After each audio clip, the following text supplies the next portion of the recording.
Today we are going to talk about exponential function. So here is an example.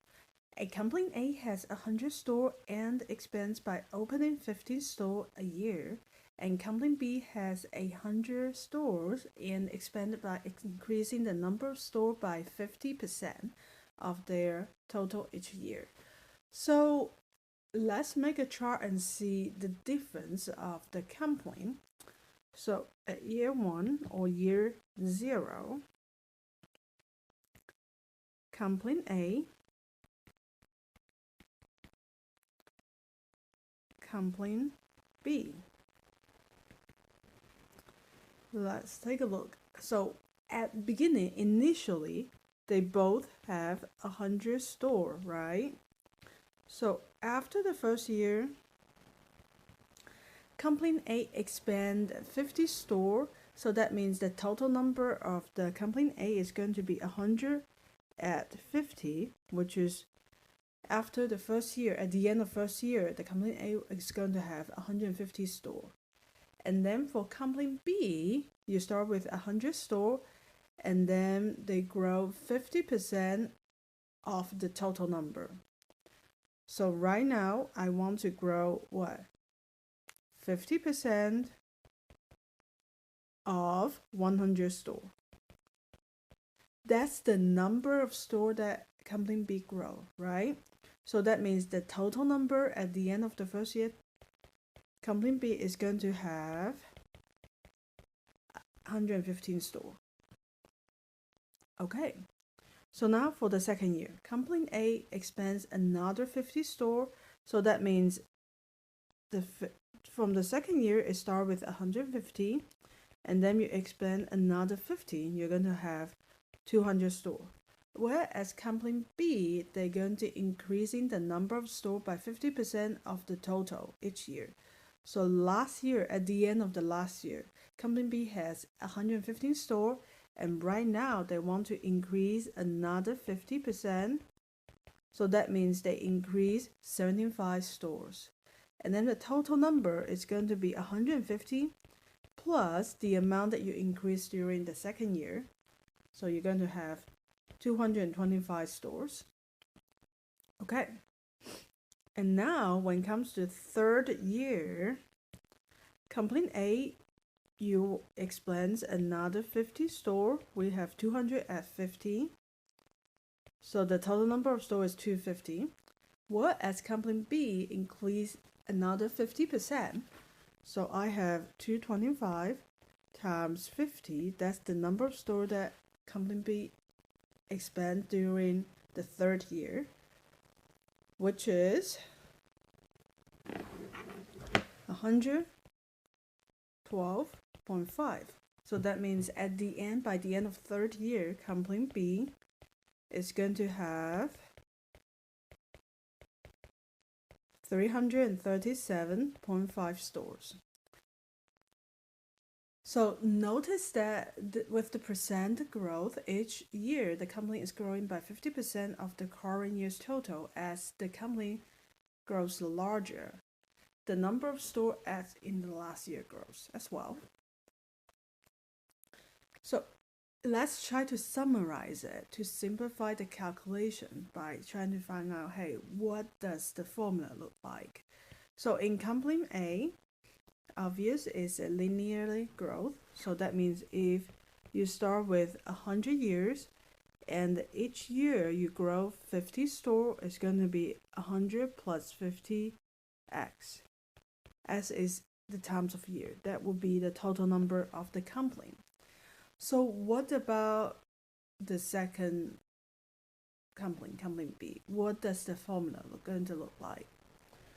Well, let's take a look at the first year. So the first year is look like 100 plus 100 times 50, right? 0.5. 50% is 0.5. I'm going to write 0.5. And then they both have what? 100 as common factor. So I factor them out. I have 100 times 1 plus 0.5. That's the first year. That's how much you earned after first year. Now let's take a look at the second year. Second year, you use what? The number that you have from the first year and times 50 and add it to the first year. So at the end of first year, this is number that we get, right? So that means second year, we're going to have what? 100 times 1 plus 0.5, which is 150. This is 150. Okay, that's the number that you get after the first year, and add the number that you grow, which is 100 plus 50 times 0.5. That's 50%, right? That's the second year. Again, they have a common factor, 100 times 1 plus 0.5.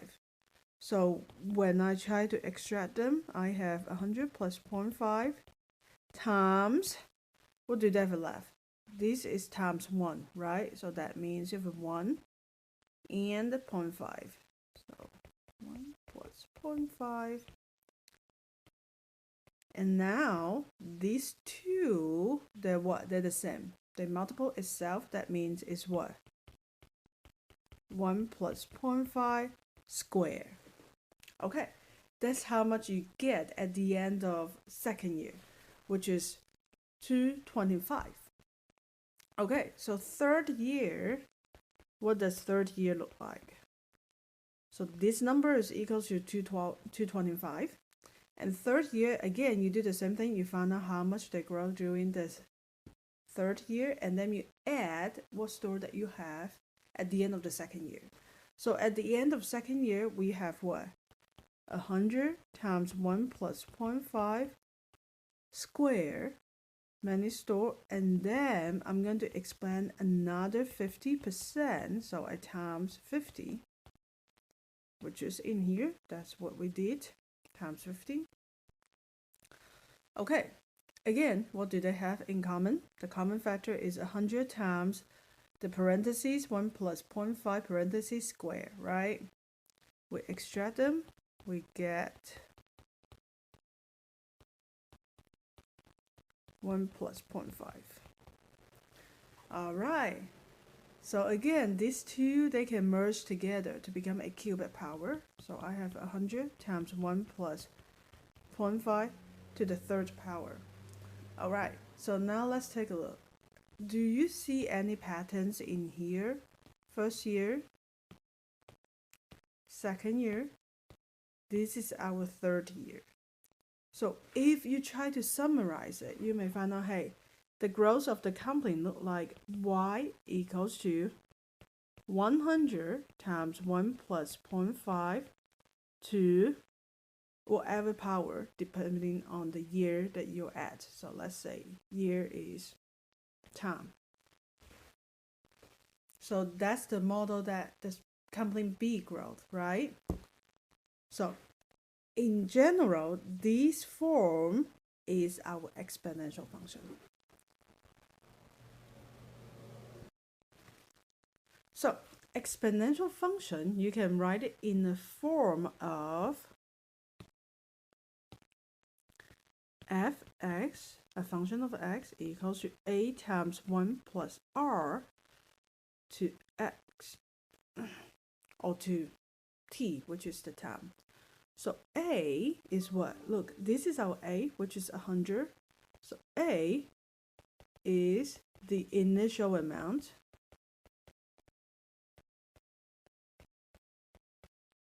And r is the growth rate or decayed rate. Sometimes you will see something is decaying. That means getting less and less. In our previous example about the coupling growth expansion, it's a growth because you increase the number of the coupling. Okay, and then x, which is our exponential, is the time. And the fx is the final amount.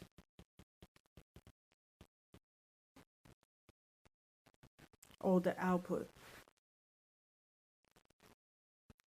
So here, I'm going to show you an example and how to write the exponential function. So here's the example. India had a population of 1.14 billion in the year of 2008, and its growth rate is 1.34%. Write an exponential function for Indian population and use it to predict the population in 2020. So let's recall, what does an exponential function look like? Fx equals to a times 1 plus the rate, the growth rate or decay rate, to the time. So now let's take a look. So it's given that, hey, in 2008, the initial amount of the population is 1.14 billion, and the growth rate is given 1.34, so that we can consider that, hey, using 2008 as our starting time. So that means our initial population is what?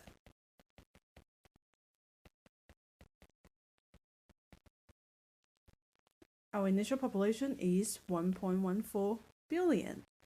So all right, so we just need to plug everything in. We have 1.14 billion times 1 plus the rate. The rate is 1.34%. We need to convert this to a decimal places, which is 0.0134. So we add 0.0134 to the time. So here is our explanation function for the Indian population model. And now they want you to predict the population in 2020. So now you need to think about it. So should I put 2020 as the time? Think about that. We shouldn't, right? Because you think about that, our starting time is 2008. So that means t should equals to 2020 minus 2008. So that means after 12 years, what will be the population look like in India? So when we're trying to predict the model, we have fx equals to 1.14 times 1 plus 0.0134 to 12, because after 12 years, you want to know the population. So how do we calculate that? Well, remember pandas?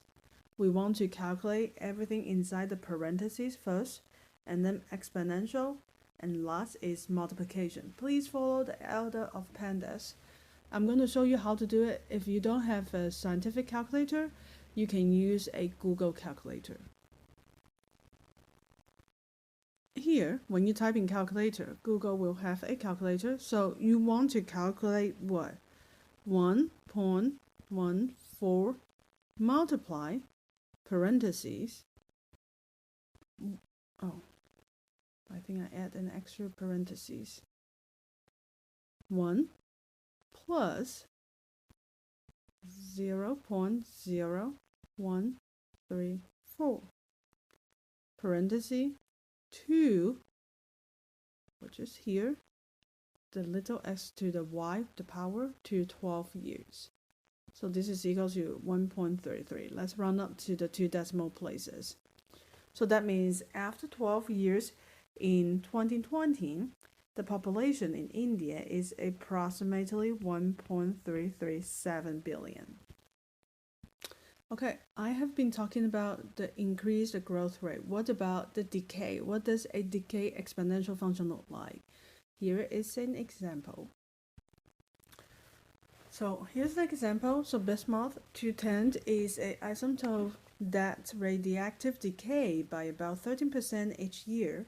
If you begin with 100 bismuth 210, how many remains after a week? So again, the first thing to do is I'm going to write down the formula. Fx equals to A times 1 plus R to the time. This is 100 grams. Okay, so what will be the A? What will be the R? So A is our initial amount. So you begin with 100 grams. So that means A is equal to 100. and R is 13. But here is a catch. So since it's decay, so that means R should be a negative, right? So R should be negative 13%. And then we convert this to a decimal places, should be negative 0.13.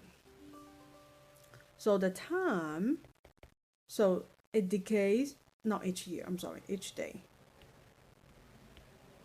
So the way that the decay is 13% each day, and then they ask you how many remained after 1 week. So that means how many remains after 7 days. So basically you need to convert 1 week to a day. Okay, so very easy. The rest of it is just plugging everything into the function. I will have fx equals to, we're starting with 101 decayed, right? Which is subtract 0.13 to 7. Okay, now I'm going to do it on a Google calculator. 100 times 1 minus 0.13 parentheses exponential is 7 days. So that means after a week or after 7 days, 13.73 grams of bismuth 210 left.